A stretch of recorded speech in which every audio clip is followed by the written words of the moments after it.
సినీ నటులు సుశీల్ కుమార్ మిశ్రో, అభిమానులందరికీ తెలిసేది ఎస్కే మిశ్రో, బీబీసీ ఆన్ టీవీతో తొలిసారి పరిచయం చేస్తున్నటువంటి ప్రయత్నం చేస్తున్నాను. మేము నాటకం వేసిన తర్వాత ఒక ఆయన పెద్ద ఆయన వచ్చాడు. ఆయన వచ్చి నా గ్రీన్ రూమ్కి వచ్చాడు. నాటకం అయిపోయింది, గ్రీన్ రూమ్కి వచ్చి భుజం తట్టాడు. ఆయన ఎవరైనా ఆరాధిస్తే ఆయన కె వెంకటేశ్వరరావు. కె విశ్వనాథ్ గారు అయితే హెడ్ మాస్టర్లా కోపడతారు, కోప్పడకుండా భయపడతారు అన్నమాట. వ్యాపారం కళ ఎప్పుడైతే వ్యాపారం ఏందో అది ఖచ్చితంగా అవన్నీ వస్తాయి. నేను అందుకే అంటాను, ఖచ్చితంగా నాటకం వ్యాపారం కాకూడదు.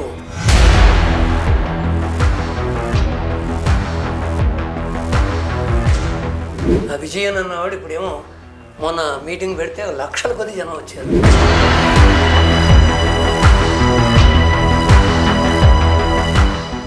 ప్రముఖ రంగస్థల సినీ నటులు సుశీల్ కుమార్ మిశ్రో, అభిమానులందరికీ తెలిసేది ఎస్కే మిశ్రో, బీబీసీ ఆన్ టీవీతో తొలిసారి పరిచయం చేస్తున్నటువంటి ప్రయత్నం చేస్తున్నాను. మనతో పాటు మిశ్రా గారు ఉన్నారు. మిశ్రా గారు నమస్తే అండి. నమస్తే అమ్మా.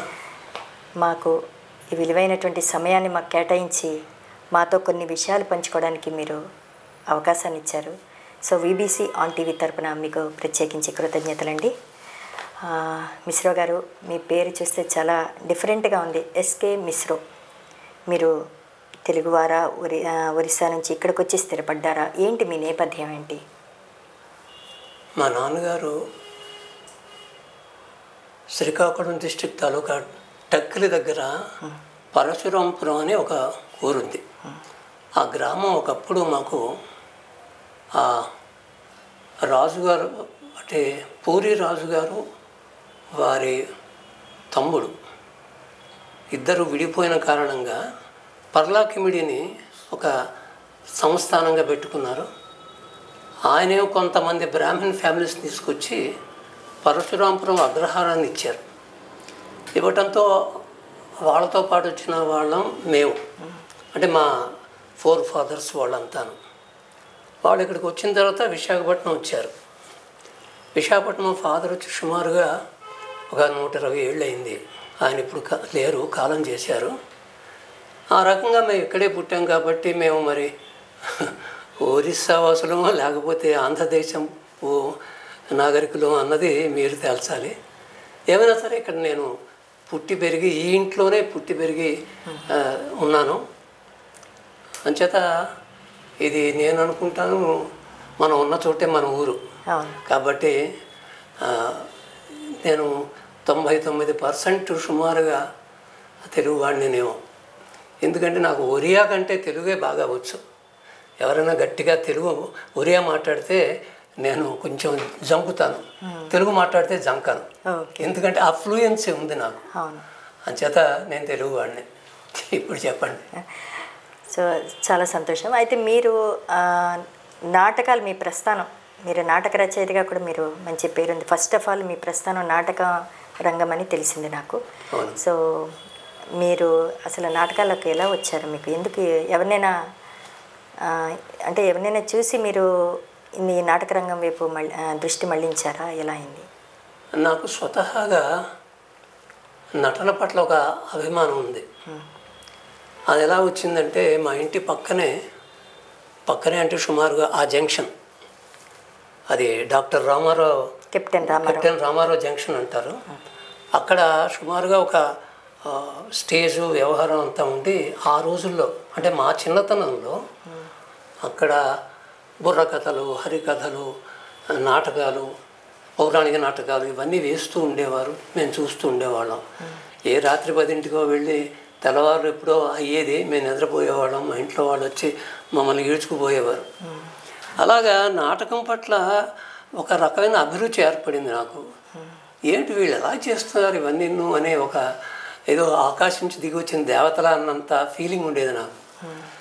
తర్వాత కొన్నాళ్ళకి నేను ఊహ తెలిసిన తర్వాత నేను కూడా నాటకాల్లో వేద్దామని ఒక అభిలాష పెరిగి మన కోట వీధి దగ్గర ఒక టీం ఉండేది. వైఎస్ రాజు గారని ఆయన ఉండేవారు. ఆయన నాటకాలు అవి చేస్తూ ఉండేవారు.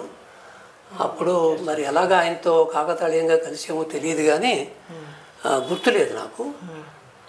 ఆయనతో పాటు నాటకాలు వేశాను. ఒక 3-4 నాటకాలు వేసాం. వేసిన తర్వాత నాకు ఎందుకో వాడు చేస్తున్నది సరిగ్గా లేదు అని నాకే ఎందుకో అనుమానం వచ్చింది. అనుమానం వచ్చి నేను ఒకసారి గట్టిగా అడిగాను, నేను మనం చేస్తున్న విధానం బాగోలేదేమో అని. అలా అడగటానికి ఇంకో కారణం ఏంటంటే, టౌన్ హాల్లో మేము నాటకం వేసేటప్పుడు ముందు రోజు ప్రదర్శన ఒకటి చూసి వాళ్ళ ప్రదర్శన ముగిసిన తర్వాత మేము స్టేజ్ సర్దుకునేవాళ్ళం, కట్టను కట్టుకునేవాళ్ళం, కుర్చీలు సర్దేవాళ్ళం, అన్నీ మేమే చేసుకునేవాళ్ళం. అప్పుడు నేను ముందుగా వెళ్ళి అక్కడ నాటకం చూశాను. అది అరణి, ఆదివిష్ణు గారు రాసినటువంటి నాటకం, నంది, ఎన్ఆర్ నంది గారు రాసినటువంటి అరణి నాటకం. రావుజీ వేసేవాడు, అందులో సాక్షరం గారు వీళ్ళంతా వేసేవారు. వాళ్ళప్పుడు నాకు పరిచయం లేదు. అదంతా చూసిన తర్వాత నాకు ఇది కరెక్ట్ అయిన పద్ధతి అనిపించింది. అది నేను బయటకు వచ్చి అంతా అయిపోయిన తర్వాత మా వాళ్ళంతా వచ్చారు, మేము నాటకం వేసాము. తర్వాత మా నాటకం మేము వేసిన తర్వాత కాస్త సింహ అవలోకనం చేసుకున్న తర్వాత నాకేమనిపించిందంటే, మా వాళ్ళకి చెప్పారు, ఇది ఎందుకో మనం చేసింది అంత బాగున్నట్టుగా లేదండి, అంచేత మన పద్ధతి మార్చుకోలేమో అని నేను అనగానే ఒక్కసారి నన్ను తనబోయారు. అందరూ కలిసిపోయి నీకేం తెలుసు, నాకు అది ఎందుకో వీళ్ళు ఎదగని మనుషులు అని అనిపించేసింది. అప్పుడే అనిపించి నేను ఆ దెబ్బతో బయటకు వచ్చేసాను. బయటకు వచ్చి నాతో పాటు ఇంకో 2-3 ఉండేవారు. అంటే అల్లిపురం నుంచి అక్కడికి వెళ్ళేవాళ్ళం రోజు. అంటే 10ంటికి చేరుకునే వాళ్ళం. ఇక్కడ 8ంటికి అంతా బయలుదేరి అక్కడ 10ంటికి చేరుకుని 10 నుంచి 12 దాకా రిహార్సల్ చేసి ఇంటికి వచ్చేవాళ్ళం. చీవాట్లు తినేవాళ్ళం, అది వేరే సంగతి. అంతా అయిన తర్వాత నేను ఈ ముగ్గురితో అన్నానమాట, వాళ్ళు చేస్తున్న పద్ధతి బాగోలేదయ్యా, మనం చేద్దాము, నేను చేస్తాను, నాకు ఒక అవగాహన ఉంది అని చెప్పి వాళ్ళని తీసుకొచ్చి కూర్చోబెట్టి మీరు ప్రదర్శించారు. నేనే అంటే నా నేతృత్వాన్ని వాళ్ళు అంగీకరించారు. నేను తెలియకుండా నాకు తెలిసినంత మేరకు నేను నాకు అనుమానాలు ఉన్నాయి కదా, అనుమానాలు నివృత్తి చేసుకొని అంతకుముందు చూసింది అవన్నీ చూసుకొని ఒక ప్లే చేసాం. బహుశా అది అన్నా చెల్లెలని నాకు అనుమానం. అది అయిన తర్వాత వీళ్ళు అది బాగుందన్నారు. బాగుందనగానే నాకు ధైర్యం వచ్చింది. ఆ తర్వాత ఒక టీం తయారైంది. ఆ టీం అలాగా అక్కడక్కడ ప్రదర్శనలు ఇచ్చి, అప్పుడు మనకి పరిషత్తులు ఎక్కువగా ఉండేవి. మేము దానికి ప్రవేశం రుసుము కట్టి మేము నాటకాలు మాది సెలెక్ట్ అయ్యి మేము వేసి అలాగలాగా మాకు తెలియకుండానే ఒక ఆత్మవిశ్వాసం డెవలప్ అయింది. అంటే ఎటువంటి శిక్షణ లేకుండా కేవలం చూసి అవగాహనతోనే చేసుకునేవారు. అలా చేసుకుంటున్న రోజుల్లో ఒకసారి రైల్వే ఇన్స్టిట్యూట్లో మేము నాటకం వేసిన తర్వాత ఒక పెద్ద ఆయన వచ్చాడు. ఆయన వచ్చి నా గ్రీన్ రూమ్కి వచ్చాడు. నాటకం అయిపోయింది, గ్రీన్ రూమ్కి వచ్చి భుజం తట్టాడు. బాగుంది, ఓకే గుడ్ అని చెప్పి భుజం తట్టి వెళ్ళిపోయాడు. ఆయన ఎవరైనా ఆరాధిస్తే ఆయన కె వెంకటేశ్వరరావు గారు, మన థియేటర్ ఆర్ట్స్ డిపార్ట్మెంట్ ఆంధ్ర యూనివర్సిటీలో ఉంది. అందులో స్టేజ్ డైరెక్టర్గా ఉండేవారు ఆయన. ఆయన గురించి విన్నాను కానీ ఈయన నాకు తెలియదు. ఆయన వచ్చారు, సరే ఎవరో అని వెళ్ళిపోయాను నేను. మర్నాడు పొద్దున్న సుమారు 8:30 ప్రాంతాలు 9 అవుతుంది అనుకుంటాను, బండి వేసుకుని వచ్చాడు ఆయన. వచ్చి మిశ్రో అని కేకలేశాడు. మా నాన్నగారు ఎవరు కావాలండి అంటే, నేను రాత్రి నాటకం వేసాడు మిశ్రో, మేము 4 మిశ్రోలం. అంటే మా అన్నయ్య, మేము 4 అన్నదమ్ములం, అందరినీ మిశ్రో అని పిలుస్తాను, ఇంటి పేరు కదా. మిశ్రో అని పిలిస్తే ఎవరో అని అడిగారు, నేను చెప్పారు. నేను వెళ్ళాను, ఇంకా లేచే వెళ్ళాను నేను. ఏమయ్యా ఇంకా పడుకున్నా, బుద్ధి లేదు, చెయ్యి అన్నాడు. లేదు మాస్టర్, రాత్రి అంతా సర్దుకొని అంతా అయ్యేసరికి సుమారుగా చాలా టైం అయింది, అంచేత రాత్రి ఆలస్యంగా పడుకున్నాను, అయితే మాత్రం అని కోపడ్డాడు ఆయన. ఏంటి ఇది మనసు, పెద్ద పరిచయాలు లేకుండా కోపడుతున్నాడు ఏంటి అనుకున్నాను. అంతా అయిన తర్వాత, ఏమయ్యా మనం ఢిల్లీ వెళ్దాం, వస్తావా అన్నాడు. మొట్టమొదటి విమానం అది. ఢిల్లీ దేనికి సార్ అన్నా, నాటకం వేద్దాం.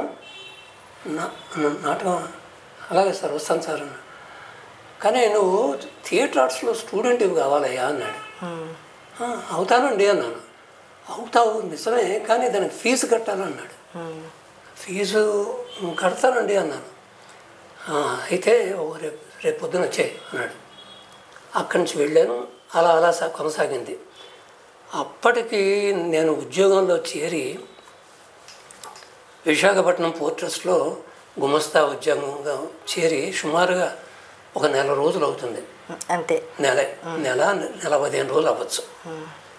అయిన తర్వాత ఇక్కడ మేము నాటకం తయారయ్యాం. తయారైన తర్వాత ఢిల్లీ వెళ్ళాల్సి వచ్చింది.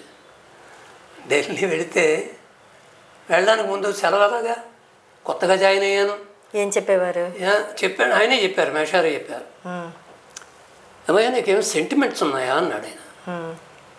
నాకేం పెద్ద సెంటిమెంట్స్ లేదు. వెరీ గుడ్, సరే కానీ అన్నాడు. ఏం చెప్తాడు ఏమిటో అని నేను రిహార్సల్ చేసాం, అంతా రెడీ అయిపోయాం. మేషారు దగ్గరకు వచ్చేస్తుందని ఎలాగండి అన్నా. ఊరుకో నీకెందో నేను చూసుకుంటాను కదా అన్నాడు. ఏం చూసుకుంటాడు అని చెప్పి నేను సరిగ్గా ఒక రోజు ముందు ఒక టెలిగ్రామ్ వచ్చింది, మదర్ ఎక్స్పైర్డ్ స్టార్ట్ ఇమీడియట్లీ అని. మేషారు నీకేం సెంటిమెంట్ లేవన్నావు కదా, నువ్వు 2 రోజుల ముందు వచ్చిందండి. కాదు, ఆ రోజు ముందు రోజు ఆయనే పంపించారు. ఆయనే ఢిల్లీలో ఆయన ఫ్రెండ్స్ ఉన్నారు, బలివాడు కాంతారావు గారు, చాలామంది ఫ్రెండ్స్ ఉన్నారు ఆయనకి ఢిల్లీలో. ఆయన దక్షిణ భారత నట సమాఖ్య అని చెప్పి ఢిల్లీలో ఒకటి ఉంది, ఈయన స్థాపించింది. అక్కడ వాళ్ళ ఫ్రెండ్స్ ఉన్నారు. వచ్చింది టెలిగ్రామ్ వచ్చింది. రాగానే నన్ను పిలిచి నువ్వు ఆ గడ్డం గీసుకోలేదు కదా, అలా ఉంచు, రేపు కూడా గీసుకోవద్దు, తిన్నగా వెళ్ళు, ఇది తీసుకెళ్ళి చూపించు టెలిగ్రామ్. కానీ నువ్వేం ఎక్కువ మాట్లాడద్దు, మొహం వేలాడేసుకొని అలా ఉండు, ఆ పడే రియాక్షన్స్ అన్నీ చూడు అని చెప్పి నాకు ట్యూషన్ ఇచ్చి పంపించారు. మొత్తానికి మీరు ఢిల్లీ వెళ్ళడానికి ఆయన పట్నాయక్ అప్పారావు గారిని మా హెడ్ అసిస్టెంట్ ఒక్కసారి కూర్చొని గెంతాడు. ఆయన తుళ్ళి పడి లేచాడు. ఏంటి అమ్మ పోయిందా, అమ్మ అయ్యో నేను ఢిల్లీలో ఉందా అన్నీ ఆయనే చెప్పేశాడు. ఆయన అవును మేషారు, అవునండి అని బయలుదేరు. అప్పుడు వెళ్ళేటప్పటికి ఒక 2 రోజులు 3 రోజులు పట్టేది, రావడానికి 3 రోజులు పడుతుంది, మధ్యలో 2 రోజులు. చూడు నువ్వు వెళ్ళి మరి మేము బ్రాహ్మిన్స్ కదా మేషారు, కొద్దిగా 4 రోజులు ఎక్కువ, ఏం పర్వాలేదే వెళ్ళి ఇంక కావాలంటే అక్కడి నుంచి టెలిగ్రామ్ ఇవ్వు, ఎక్స్టెండ్ చేద్దాం. పాపం మహానుభావుడైనా. సో మీ ఆయన పడి ఢిల్లీ కోసం అమ్మని చంపేశారు. అమ్మ చాలాసార్లు చంపాను మా అమ్మని, సెలవుల కోసం చాలాసార్లు చంపేశాను నేను. అలాగా అది అలాగా నాటకంలో అలా ప్రవేశం లభించింది. సుమారు ఎన్ని నాటకాలు మీరు ప్రదర్శించారండి? సుమారు ఒక 100కు పైగానే నాటికలు వేసి ఉంటాను. అయితే నంబర్ ఆఫ్ పెర్ఫార్మెన్సెస్ ఎక్కువ కాబట్టి. మరి ఉద్యోగాన్ని ఏం చేశారండి? ఉద్యోగం ఒక పక్క చేస్తూనే ఉన్నానండి. అంటే నాటకానికి నేను ఇబ్బంది పడలేదు, కానీ సినిమాలకు చాలా ఇబ్బంది పడ్డాను. నాటకానికి చేసినప్పుడు సాయంత్రం 5 అయితే 5:30, 5ంటికి బయటకు వచ్చేసేవాళ్ళం. ఆ తర్వాత సుమారుగా ఒక చాలాసేపు 8-9 దాకా రిహార్సల్ చేసుకుని ఇంటికి వచ్చేవాళ్ళం. మర్నాడు పొద్దున్న 7ంటికి వెళ్ళిపోయేవాళ్ళం. నాటకాన్ని నేను ఇబ్బంది పడలేదు, ఎందుకంటే శని ఆదివారాల్లోనే ఎక్కువగా పెర్ఫార్మెన్సెస్ ఉండేవి కాబట్టి అదేం పెద్ద ఇబ్బంది పెట్టలేదు. కానీ సినిమాలకు మాత్రం నరకేతన పడ్డాను చెప్పాలంటే. అవకాశాలు నేను ఎలాంటి ప్రయత్నం చేయలేదు, ఎవరి గుమ్మం తొక్కలేదు నేను. అయితే మేషారి ధర్మం అని చెప్పి నేను థియేటర్ ఆర్ట్స్లో 4 ఏళ్ళు చేసి చదువుకున్నాను. Diploma in acting, diploma in direction 2 చేశాను నేను. అలా చేయటం వల్ల నాకు మాస్టర్తో సహవాసమే కాకుండా నాకు కొంచెం నాకు ఒక రకమైన గుర్తింపు వచ్చింది. అప్పుడు అదే సినీ రంగానికి ఏమైందంటే గంగాధర్రావు గారని సినిమా తీశారు, నీడలేని ఆడది అని ఒక సినిమా తీశారు. ఆ సినిమా కోసం అని చెప్పి లొకేషన్ చూడడానికి వచ్చారు. దాంతోపాటుగా కొత్త మొహాలతో సినిమా తీద్దామని ఒక ప్లాన్ చేశారు. అప్పుడు దాని డైరెక్టర్ బివి ప్రసాద్ గారు విశాఖపట్నం వాస్తవ్యులు యాక్చువల్గా. అంతకుముందు నా 2-3 సినిమాలు చేశారు, ఆయన సక్సెస్ఫుల్ సినిమాలు చేశారు. ఈ గంగాధరరావు గారేమో ప్రొడ్యూసర్ దానికి. వాళ్ళు వచ్చారు, వచ్చి మా నాటకం చూశారు. మా 2 నాటకం మాకు ఏంటంటే అలవాటు ఏంటంటే, నాటిక తయారైపోతే కాన్వకేషన్ హాల్ ఉంది, గుర్తుందా మీకు? ఆ కాన్వకేషన్ హాల్ చాలా పెద్దది, స్టేజ్ ఉంది. ఆ స్టేజ్ మీద మేము డ్రెస్ రిహార్సల్స్ ఇచ్చేవాళ్ళం. మేము ఈ 6ంటికే క్లాస్కి వెళ్ళేవాళ్ళం, 6:30కి స్టార్ట్ చేసేవాళ్ళం రిహార్సల్స్, 7:30కి అయిపోయేది, నాటికలు చేసేవాళ్ళం. అలాగా స్టేజ్ ముందు ఒక 60-70 కుర్చీలు కూడా ఉండేవి. ప్రతిరోజు ఒక పెర్ఫార్మెన్స్ అనండి. ఆ రకంగా మాకు ఒక అలవాటు అయిపోయింది అక్కడ. అప్పుడెప్పుడో వచ్చి వీళ్ళు కూడా వచ్చి కూర్చుని మా నాటికలు చూసేశారు, చూసి వెళ్ళిపోయారు. అప్పుడు వాళ్ళు వచ్చారని చూశారని మాకేం తెలియదు. ఒకరోజు సడన్గా వచ్చి చెప్పారన్నమాట, ఏమయ్యా ఇలాగా మీకు వేషం ఉంది అని చెప్పి అందులో 4-3 ఎంపిక చేసుకున్నారు. చాలామంది ఉన్నారండి. అంటే యూనివర్సిటీ వాళ్ళని ఒక రామచంద్రరావు గారు అనుకుంటా, అతను సి చింత లైబ్రరీ అండి అతను, ఆంధ్ర యూనివర్సిటీ, మంచి యాక్టర్లు అండి. ఇక్కడ ఒక 3-4 వంకాయల ఇలా చాలామంది ఇక్కడ వాళ్ళే తీసుకుని అలాగా అది మొదటి ఛాన్స్గా వచ్చింది. ఆ తర్వాత నాకు ఎలాంటి ప్రయత్నం లేకుండా ఒకదాని తర్వాత ఒకటి అలా వచ్చి ఏదో మీ అవకాశాలు కానీ మీ సినీ రంగ ప్రస్థానం కానీ మీ యొక్క నటన మీద ఉన్నటువంటి అంటే నటనా రంగాన్ని విస్తరించినట్టుగానే వచ్చినట్టుగా మీరు భావిస్తున్నారు. అంతే తప్ప ఇంకెవరు దీనికి సంబంధించి ఎవరు వెనక బ్యాక్గ్రౌండ్ కానీ ఎవరు ఏమీ లేదమ్మా. సో మీకు మీరే గాడ్ ఫాదర్. అబ్బాయి నా గాడ్ ఒక్కడే ఫాదర్, అంటే సినిమాల్లో గాడ్ ఫాదర్ లేరు. నాకు ఆశ్చర్యంగా ఏంటంటే అది మిమ్మల్ని ప్రోత్సహించే వాళ్ళు ఉండాలి కదండి. అదేం ఉండాలని లేదమ్మా, అది ఒక అదృష్టం ఉండాలి. ప్రతిభ చాలామంది దగ్గర ఉందమ్మా, అందరికీ అవకాశాలు రాలేదు. నాకు వచ్చిందంటే ఏదో ఆ గీత ఉందనే అనుకుంటాను తప్ప అంతకు మించి నేనేమో అనుకోలేదు. నా ప్రతిభ నేను ఎప్పుడూ అనుకోలేదు. ఎందుకంటే మీకు ఒక చిన్న ఎగ్జాంపుల్ చెప్తాను. మేము స్టీల్ ప్లాంట్ అసోసియేషన్లో నేను ఏవిఎన్ కాలేజ్ ప్రెసిడెంట్. నేను ఆయన పేరు గుర్తురావట్లేదు. ఆయన ఏంటది మాంగళ్యానికి మరోముడి అనే సినిమా తీశాడు. ఆయన తెలిసే ఉంటుంది, మాంగళ్యానికి మరోముడి. కె విశ్వనాథ్ గారు దాని డైరెక్టర్. ఆ ప్రొడ్యూసరు నేను, ప్రేమ హాస్పిటల్ ఆదినారాయణ గారు, ఇలాగా మేము ఒక 4 కలిసి ఇప్పుడు నేను చెప్పిన ఈయన ఏవిఎన్ కాలేజ్ ప్రెసిడెంట్, నేను జనరల్ సెక్రటరీగా ఆంధ్ర యూనివర్సిటీ ఇప్పుడు నేను చెప్పిన ఆయన, మేము 4 కలిసి లీడ్ చేసాం. అప్పుడు ఆ సినిమాది కాదమ్మా, స్టీల్ ప్లాంట్ అసోసియేషన్ లీడ్ చేసింది మేము. ఇప్పుడు కొంతమంది చెప్తుంటారు మేము చేసాము, మా మామూలు ఎప్పుడు మేము చూడలేదు. స్టీల్ ప్లాంట్ ఉద్యమంలో మేము స్టూడెంట్స్ ప్రమోట్ చేసాం, దాన్ని ముందుకు తీసుకెళ్ళాం. అది ఆ తర్వాత ఏదో అమృతరావు అని మీరు వినే ఉంటారు, ఆయన వచ్చి కూర్చున్నాడు, ఉపవాసాలు చేశాడు. మేము కాస్త ఉధృతం చేద్దామని అటు ఇటు వెళ్ళి చాలా ధ్వంసం చేసాం. చేసినప్పుడు నేను పేర్లు మర్చిపోతున్నానమ్మా. ఇక్కడ ఆయన ఒక లీడర్, ఆయన ఆ స్టాచ్యూ కూడా ఉంది అక్కడ జగదాంబ జంక్షన్లో. ఆయన తెన్నేటి విశ్వనాథం గారు మరో దారిని వచ్చి మేమంతా అటు గాజువాక సైడ్ వెళ్ళినప్పుడు ఆయన తిన్నగా వచ్చి ఆయన లేపేసి మొత్తం ముగింపు చేసేసి వచ్చేసింది అనమాట.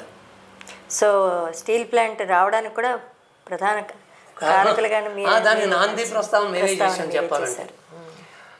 అప్పుడు ఆయన సినిమా తీశాడు. అంతకుముందు నేను అయిన వాళ్ళను సినిమా చేసుకున్నాను, అది ప్రెస్లో వచ్చింది. అది ఆయన అది చూశాడు. నేను ఫ్రెండ్నే కదా ఒకప్పటికి,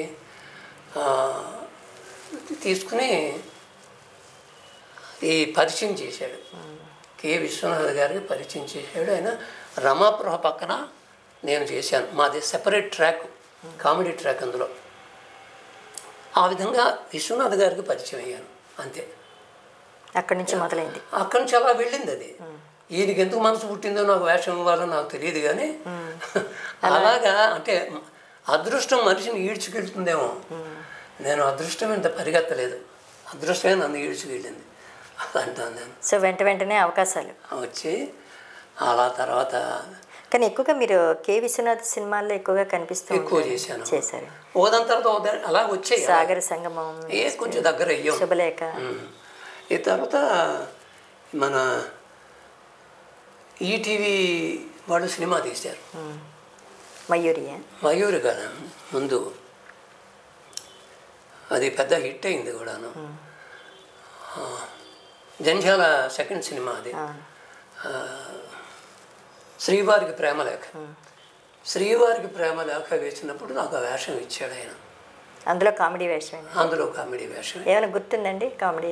శ్రీవారి నాకేం నా పేర్లే గుర్తుంటాం లేదు నాకు. నాకు 80వ ఏడమ్మా ఇప్పుడు. నాకు చిన్న మెమొరీ లాస్ కూడా వచ్చింది ఇప్పుడు. అదో కారణం, నేను సినిమాలు వచ్చినవి వదిలేయడం కారణం అదొకటి.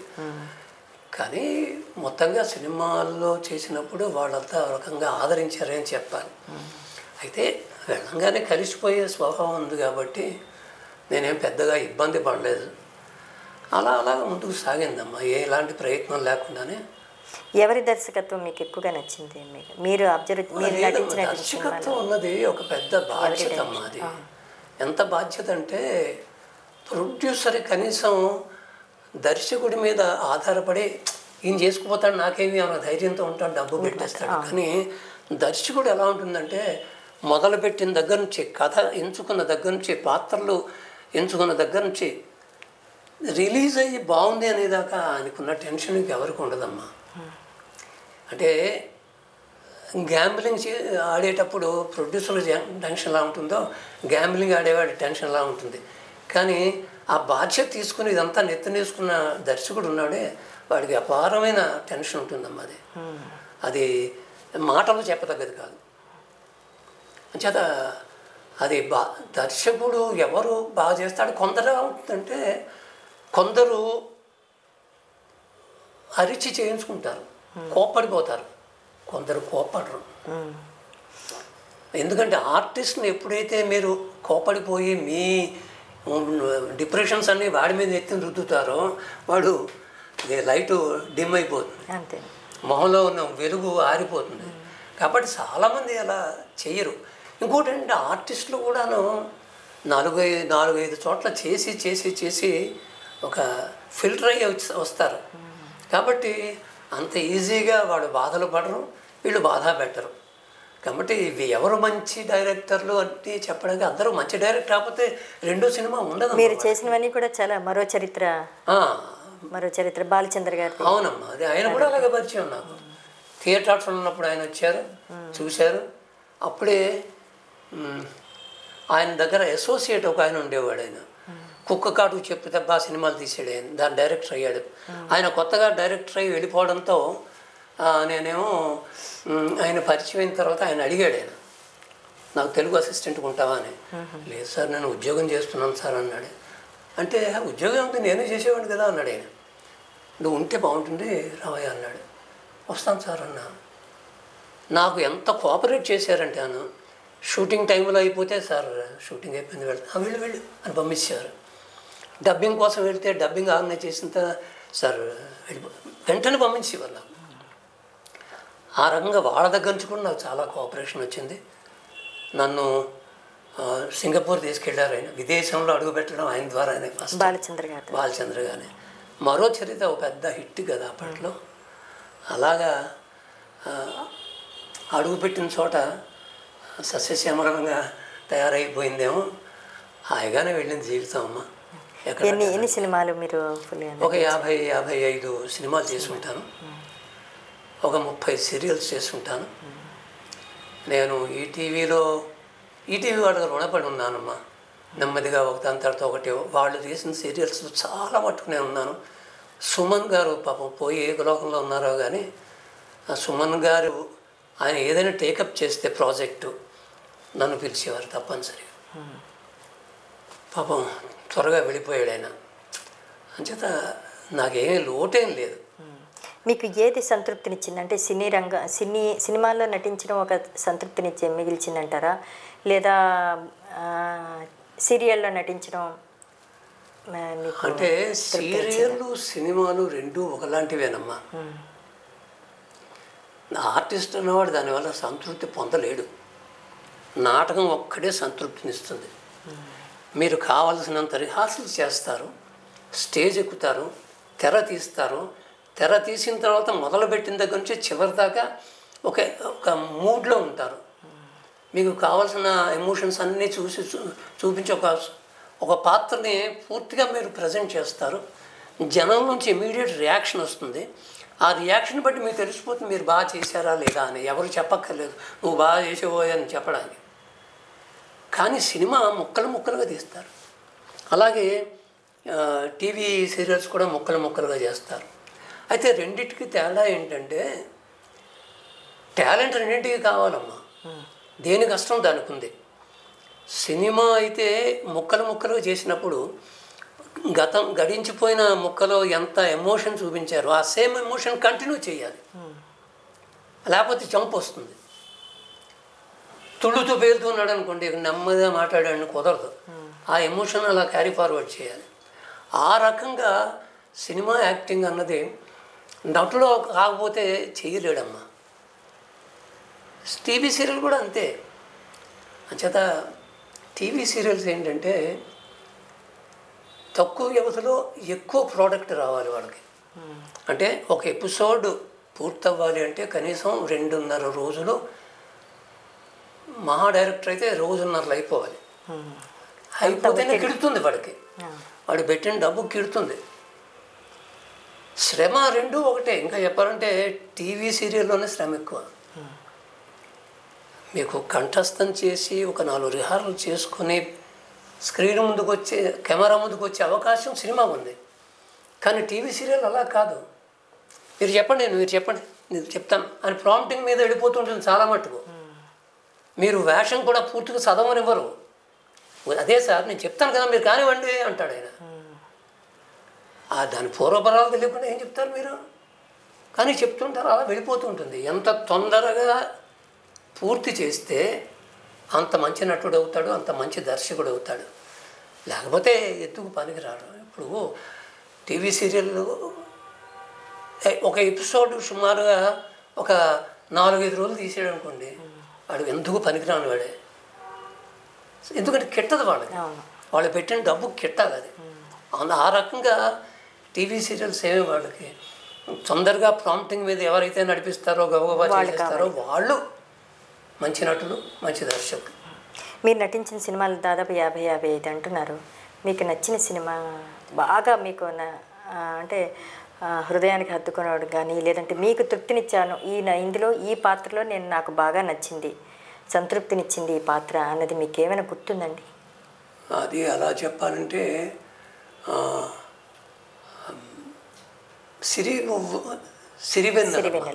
సిరివెన్నెల నాకు బాగా తృప్తినిచ్చింది. అది ఎందుకంటే దానికి కారణం ఏంటంటే నేను ముసలి వేషాలు స్టేజ్ మీద చేశాను చాలా. అది కాకుండా నా వయసు వేషం కాకుండా ఒక 70-80 ఏళ్ల వృద్ధుడు వేషం చేయటం అన్నది ఒక ఎఫర్ట్తో కూడుకున్న ప్రయత్నం అది. కాబట్టి ఆ రకంగా మనం చేసింది వేషం చేస్తున్నప్పుడు చేస్తున్నాం బాగానే వస్తుందని ఒక లోపల అంతరాత్మ చెబుతూ ఉంటుంది అది. ఆ రకంగా సిరివెన్నెల నాకు చాలా సంతృప్తినిచ్చింది. సుమారుగా ఆయనతో చేసిన, విశ్వనాథ్ గారితో చేసిన అన్ని సినిమాలు అలాగే అనిపించింది. బాలచంద్ర గారి దగ్గర కూడా అంతేనమ్మా. బాలచంద్ర గారు ఆయన మహానుభావుడైన, వీళ్ళు గొప్పవాళ్ళు అవ్వడానికి కారణం ఉంది, వాళ్ళలో ఆ స్పార్క్ ఉందమ్మా. వాళ్ళు బాపు గారు దగ్గర చేశాను. బాపు గారు, విశ్వనాథ్ గారు, బాలచంద్ర గారు, వీళ్ళ దృష్టికోణం వేరమ్మా. దృష్టికోణమే వేరు. ఒక పాత్రను కానీ, ఒక కథను కానీ ఒక యాంగిల్లో చూస్తారు. అందుకే కొత్తతనం ఉట్టిపడుతుంది మీకు. ఆ రకంగా వాడు గొప్పవాళ్ళు. వీళ్ళ ముగ్గురులో ఎవరు గొప్పవాళ్ళని మళ్ళీ అడగకండి మీరు. ఎవరికి వారేనమ్మా. అంటే కె విశ్వనాథ్ గారు అయితే హెడ్ మాస్టర్లా కోపడతారు. హెడ్ మాస్టర్ లాగా అంటే భయపెట్టకుండా భయపెడతారు, కోప్పడకుండా భయపెడతారు అనండి. ఓయ్ జాగ్రత్త అంటాడు ఆయన. విశ్వనాథ్ గారు అదేం కాదు, ఫ్రెండ్లీగా ఉంటుంది ఏదైనా. కమాన్ డూ ఇట్ అసే, do it, good very good అని ఒక పక్కన ప్రోత్సహిస్తూనే చెప్తుంటాడు. బాపు గారు అలా కాదు. ఏంటి అలా చేశారు, కొంచెం బాగా చేయొచ్చు కదా, సరే మరో టేక్ తీసుకోండి కదే. అలాగా ఆయనకేం తెలియదు అన్నట్టు ఉంటాడు మహానుభావుడు. అన్ని విషయాలు తెలిసినా ఏమీ తెలియనట్టే ఉంటాడు ఆయన. గొప్పవాడండి వీళ్ళు. వాళ్ళని స్మరించుకోవడం నాకు చాలా ఆనందంగా ఉంది వేళ.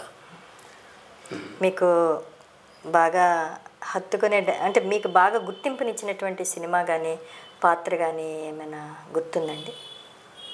గుర్తింపు అంటే మీకు బాగా గుర్తింపునిచ్చింది? విశ్వనాథ్ గారి సినిమాలన్నీ ఆ గుర్తింపు వచ్చాయమ్మా. బాలచంద్ర గారి ఆ సినిమా అంటే నాకు అప్పుడప్పుడు కనిపించి నన్ను అడుగుతుంటారు అన్నమాట. బాలచంద్ర గారి మరో చరిత్రలో ఆ కొస అని ఏదో అన్ని పేర్లు ఉంటాయి కదా, నా పేరు కూడా రాయని అదొక బిట్ ఎప్పుడు చెప్తుంటారు, జనం చెప్తుంటారు. జనంలో ఏ భావం పాతుకుపోయిందన్నది ముఖ్యం కదా. ఆ రకంగా చూస్తే అదొకటి. విశ్వనాథ్ గారి డ్యాన్స్ డైరెక్టర్ పాత్ర ఒకటి, మరో సాగర సంగమం అది. ఆ తర్వాత మన సిరివెన్నెల ఒకటి. నాకు స్వాతికిరణం కూడా చాలా గొప్ప సినిమా అనిపిస్తుంది. చాలామందికి మొదట్లో నచ్చలేదు కానీ తర్వాత నచ్చకపోయినందుకు బాధపడ్డారు. ఎందుకంటే నాకు బాగా గుర్తు, ఇక్కడ ఒక పేర్లు గుర్తు రావట్లేదు నాకు. ఒక లాయర్ గారు, చాలా పెద్ద లాయర్ అయినా, క్రిమినల్ లాయర్ అయినా, ఆయన ఒక రోజు ఆయన వచ్చాడు. ఆయన మా ఇంటికి వచ్చాడు. ఆయన నాకు మంచి ఫ్రెండే కూడాను. రంగనాథం గారండి? కాదమ్మా, రంగనాథం గారని క్రిమినల్ లాయర్ ఉండేవారు. కాదు కాదు కాదు ఆయన ఇంటి పేరుతో చాలా అందరికీ పరిచయం. లంకా జగన్నాథం గారా? లంక కాదు, కండలు తీరు ఉంటాడు ఆయన. ఏమైనా కానీ పరిగెత్తుకు వచ్చాడు ఆయన. విష్ణు గట్టిగా ఆకలేశాడు. ఏడు పాప మా ఇంటికి ఏంటి ఏమైందని బయటికి వెళ్తే, ఏంటయ్యా మీ విశ్వనాథ్ బుద్ధి లేదు అన్నాడు. ఏంటండి ఏమైందండి అన్న. ఏంటయ్యా సినిమా, కుర్రాన్ని చంపేస్తాడా, ఏం బుద్ధి ఉందా? మిమ్మల్ని డైరెక్ట్గా అడిగారు. ఏదో ఆ పాపంలో భాగస్వామి నాకు అన్నట్టుగా కోప్పడిపోయాడు ఆయన. ఏంటి సార్ నేను అంటే ఆ రోజే రిలీజ్ అయింది, ఫస్ట్ షోకి వెళ్ళాడు. ఆయన వీరాభిమాని, విశ్వనాథ్ గారు అంటే వీరాభిమాని. ఏంటయ్యా కుర్రాన్ని చంపిస్తాడా, మంచిదేనండి జరిగినట్టు చెప్పాడు అనుకోండి. ఆయన కథ అన్నది గాల్లోకి పోగు చేయరు, కొన్ని వాస్తవాలతో నిజంగా జరిగినవి తీసుకొచ్చి చూపిస్తారు. మరి అలా జరిగినప్పుడు తుడిచేయమంటారా? ఇప్పుడు కుర్రాన్ని చంపాడంటే ఏదో కారణం ఉంటుంది కదా, అంటే ఏదో మెసేజ్ ఉంటుంది కదా. ఒక అహంభావి అయినటువంటి ఒక పెద్ద విద్వాంసుడు, వాడికి కూడా శిష్యుడి మీద అసూయ పుట్టిందంటే అంతకు మించిందే ఉందండి. ఆ అసూయ కారణంగా కుర్రాడు చచ్చిపోయాడంటే ఇది ఏంటి మీకు, మీ ఇద్దరు దెబ్బలాడుకున్నాం సుమారుగా.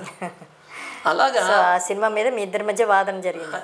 ఆయన పెద్ద ఆయనండి, నేనేదో చదువు కొద్దీ నేను చెప్పాను కానీ ఆయన అలాగ చాలామందిని ప్రభావితం చేశాడు ఆయన.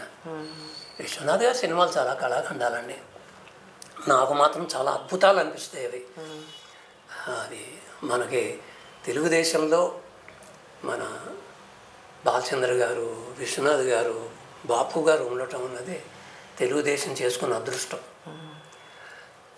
జంధ్యాల గారు కూడా అంటాను నేను.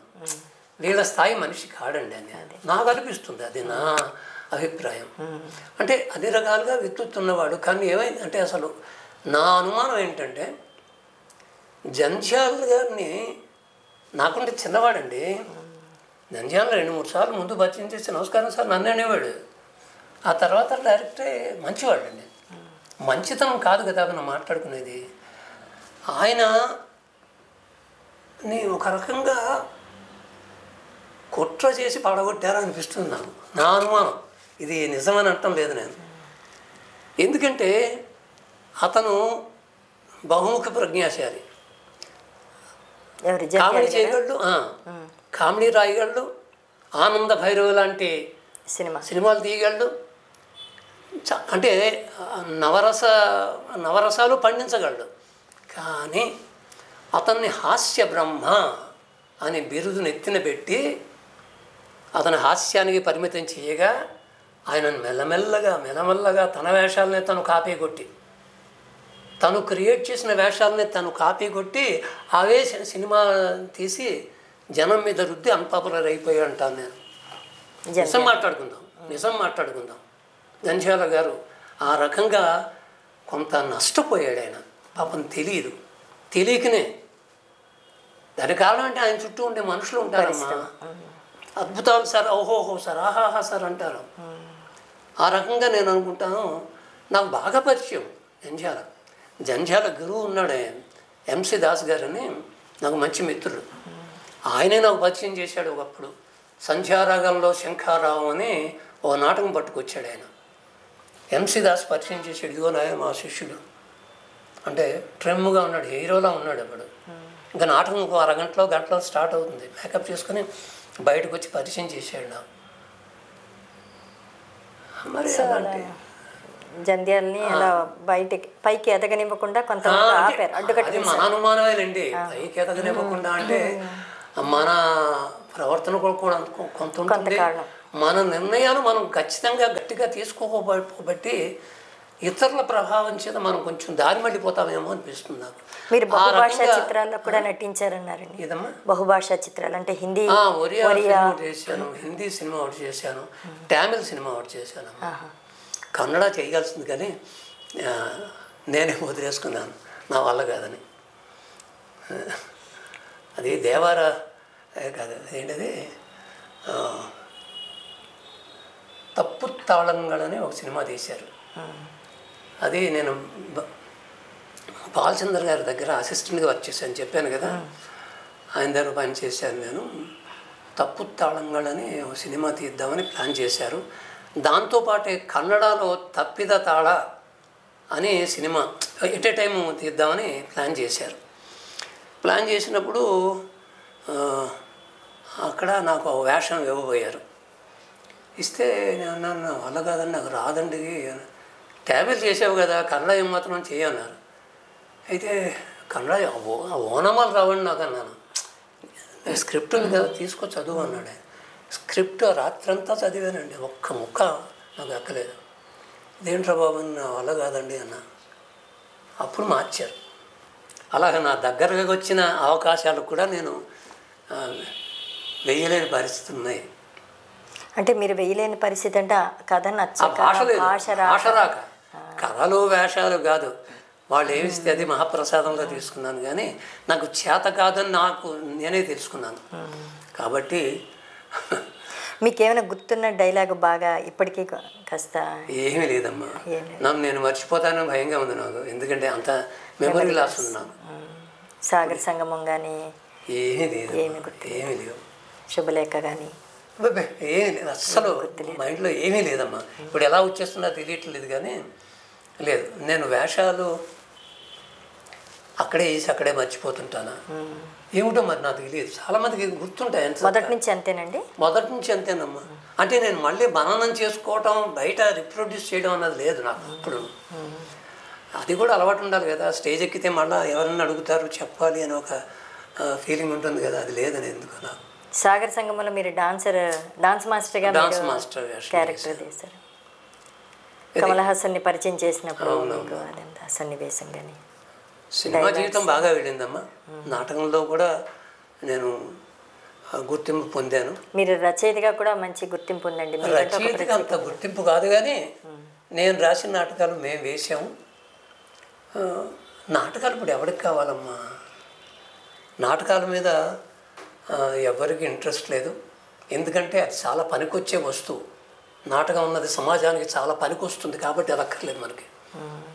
సినిమా అందరికీ కావాలి, ఎందుకంటే అందులో అన్నీ ఉంటాయి కాబట్టి.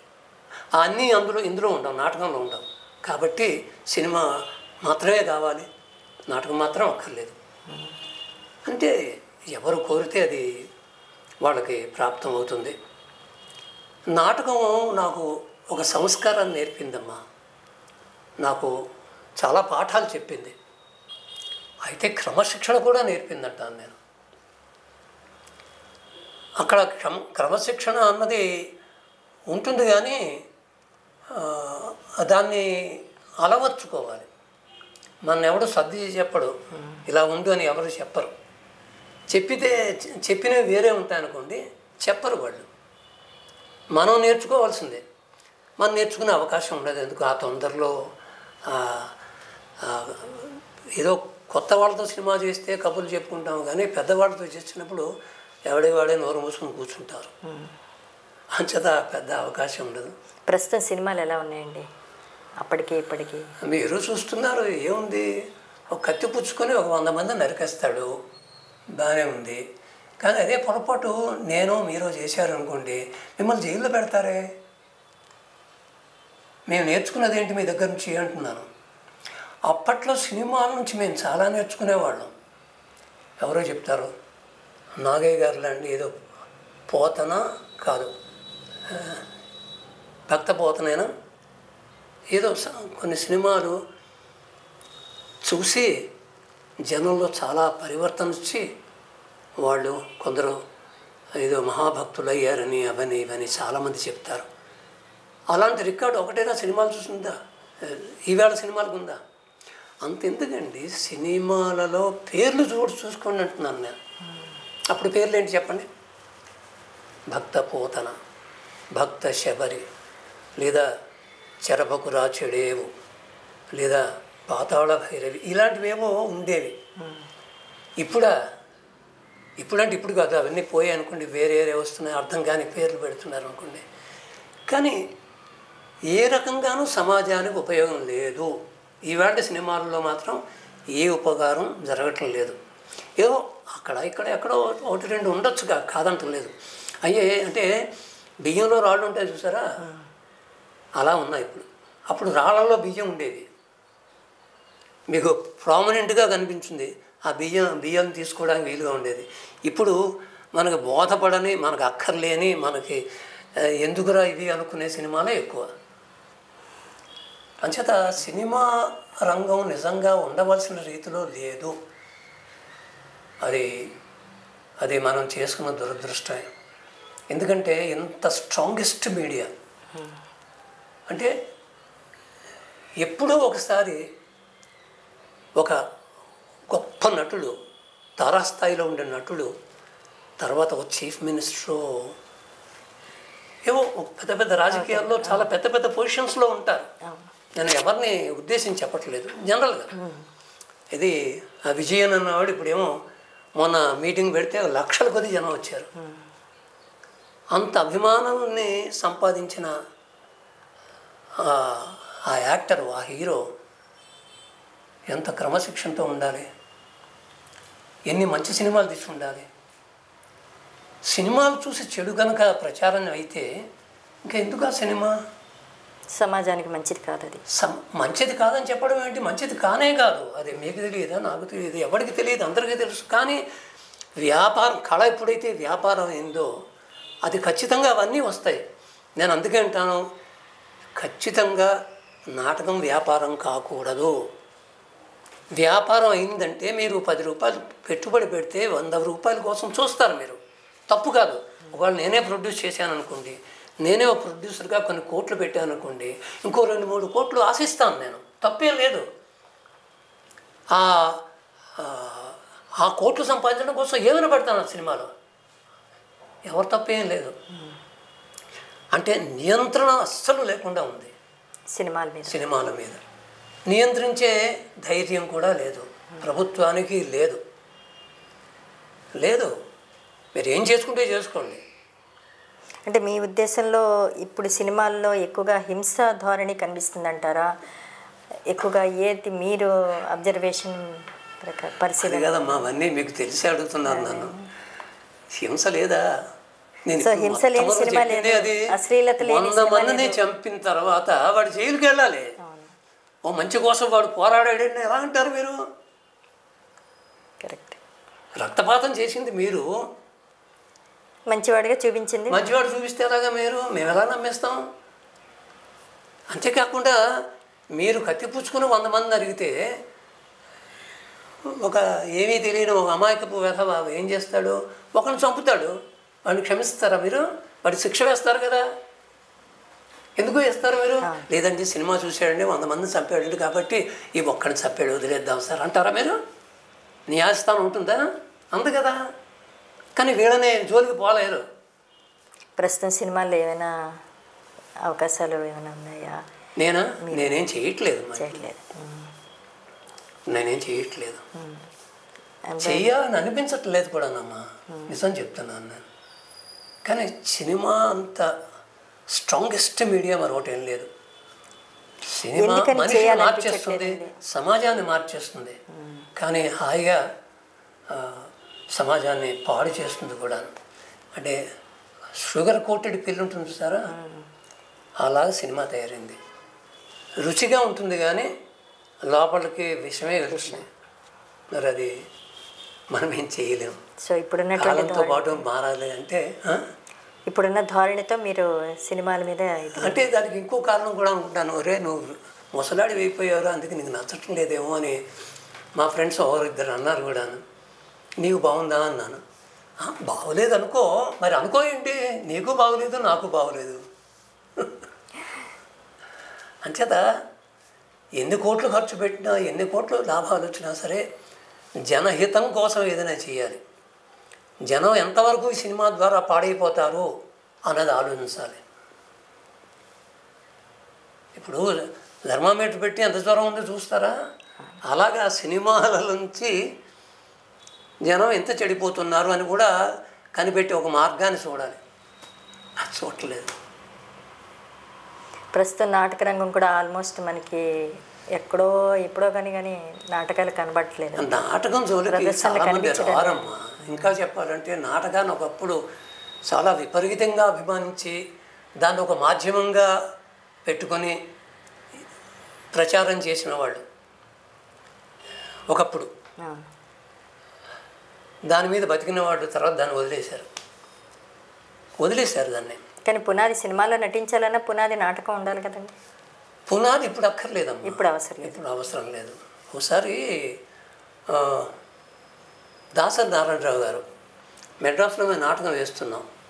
వేసి చివరి రోజునేమో ఆయన్ని పిలిచారు ప్రైజ్ డిస్ట్రిబ్యూషన్ కోసం. పిలిస్తే అప్పుడు అడిగారు అన్నమాట. ఆయన ఉపన్యాసం చేస్తున్నాడు. ఉపన్యసిస్తున్నప్పుడు ఆయన నోటమ్మట ఒక మాట వచ్చింది. నాకు చాలా ఆశ్చర్యపోయాను నేను. ఏంటది? నాటకాన్ని సినిమాకి పునాది లాంటిది. నాటకం సినిమాకు పునాది లాంటిది. ఆ భవంతికి పైనున్న కనిపించే భవంతికి చున్నాలు వేస్తాం కానీ పునాదులకు వెయ్యం కదా. అంటే నాటకం మనమే దాన్ని పట్టించుకోక్కర్లేదు, దాని మట్టుకు అదే విలసిల్లుతుంది అని ఆయన అన్నారు. అది దాన్ని ఎలా తీసుకోవాలో కూడా నాకు అర్థం కాలేదు. అంచేత నాటకాన్ని ఆ పక్కన తోసేద్దామా, చీపురుతో ఇల్లు ఊడ్చినట్టు ఊడ్చి చెత్త కుప్పలో పారేద్దామా, ఏమి నాకు బోధపడలేదు. ఇప్పటికీ బోధపడలేదు. ఇది ఎప్పటి మాట చెప్తున్నాను, ఒక 10 ఏళ్ల క్రితం విషయం చెప్తున్నాను, మెడ్రాసులో అన్నమాట. అంచేత ఇవి ఏంటంటే కాలం నడుస్తుంది, రకరకాల మార్పులు వస్తున్నాయి, చూసి ప్రేక్షక పాత్ర వహించడమే తప్ప ఇక మనం ఏం చేయగలిగేది ఏం లేదు అనిపిస్తుంది. పుస్తకాలు రాస్తున్నట్టున్నారు నాటకాల మీద?